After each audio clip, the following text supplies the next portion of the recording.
Very good morning, my dear students of class 12. Uh, Please open page number 87. Uh, the story, a gorilla in the guest room is going on here. Page number 87. Start from here. So we bought out our season delicacies that cost us a small fortune. Then, when we were loaded down with exotic fruits and vegetables, I suddenly noticed on a stall that we were passing an immense green and white watermelon. The author, the narrator, and his wife purchased fruits and vegetables, but as they were passing through, they saw green and white watermelon. Watermelon is not to everyone's taste, but I personally prefer it to ordinary melon. It occurred to me that the bright pink colored, scrunchy, watery interior with its glossy black seeds might be something that would appeal to Npongo, for as far as I knew, he had never sampled it before. He had never tasted, he never uh, smelled, never eaten in his life. So it would be unique for him, something different from other fruits and vegetables. So he would take interest, and uh, his appetite will allow him to eat it. We added the gigantic melon to our loads and drove back to the zoo. We added the gigantic melon, big melon, to our loads and drove back to the zoo. By now, through lack of food and drink, and Pongo was in a very bad way. Jeremy had managed to persuade him to drink a little skimmed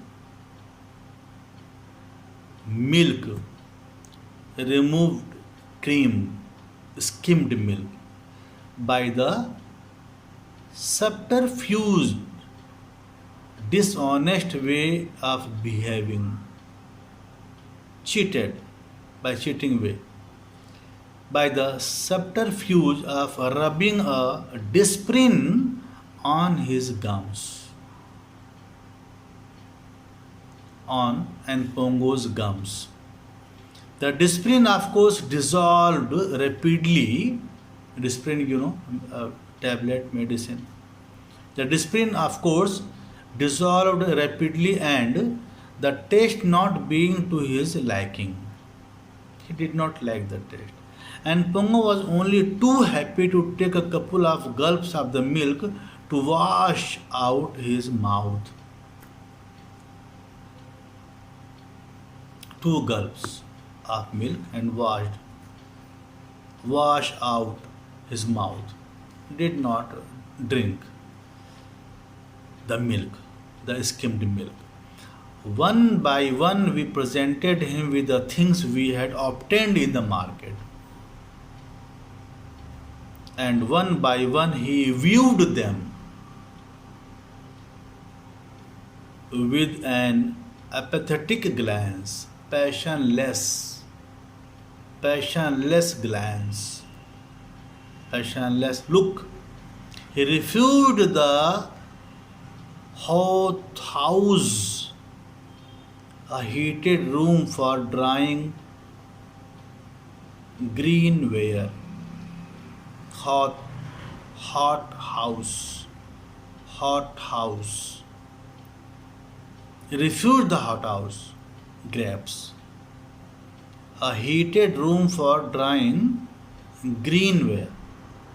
He refused the hothouse, grapes, the avocado pears, avocado a tropical fruit, and other delicacies. Then we cut him a slice of watermelon. He did not eat anything. Then we cut him a slice of watermelon, and for the first time, he displayed signs of interest.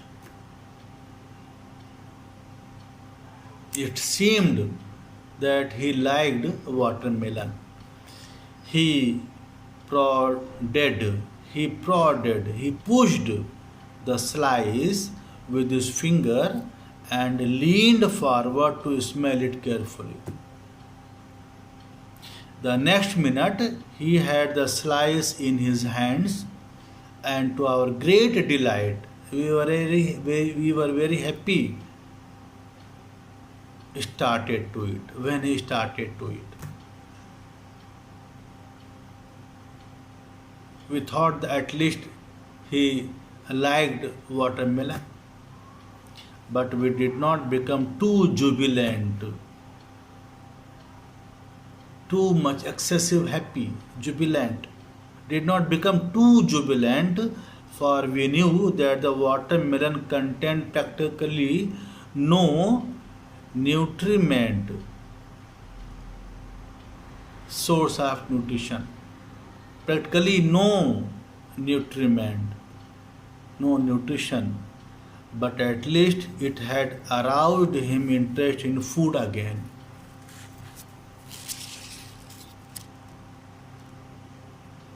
The next thing was to try to administer an antibiotic, as by now the expert consensus agreement among group members, expert consensus was that he was suffering from a form of colitis, a type of disease. Since he still refused to take any quantity of liquid in which we could mix medicines, there was only one way to get the antibiotic into him, and that was by injection. He was not ready to take any medicine through his mouth, so we were forced to get the antibiotic into him by injection.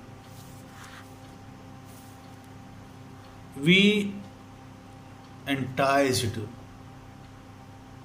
lured, attracted, and Pongo out of his cage and kept Nandi shut up. He would be sufficiently difficult to deal with, in spite of his emaciated condition, thin or haggard condition, without having any assistance from his by now extremely powerful wife. In spite of his thin or haggard condition, without having any assistance from his by now extremely powerful wife, he squatted on the floor, sat on the heels, squatted on the floor of the mammal house, staring about with dull, sunken eyes. Jeremy squatted on one side of him with a supply of watermelon to try to maintain his interest, while I, the narrator, on the other side hastily prepared the syringe for the injection.